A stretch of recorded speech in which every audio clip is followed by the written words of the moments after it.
Okay lang, okay lang. Say hi. Gumagalaw lang siya. Hi.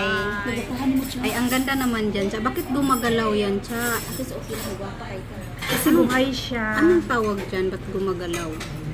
Buhay kasi kaya gumaga. Di ba Japanese yung may ganyan? Ginalagay yan sa kaya. Ganda, sarap-sarap po. Ano yung nasa ilalim? Kanin or noodles? Udo. Ito yung sa akin, guys. Ah. Tangkas. Ayan.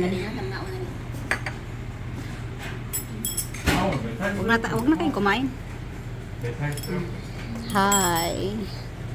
Okay, magpaganda kayo kay i-upload ko to sa YouTube niya. Makita mo dito. Let's eat. Kain-kain. Kuya, ano? Sus. Kain tayo. Siya. Takoyaki.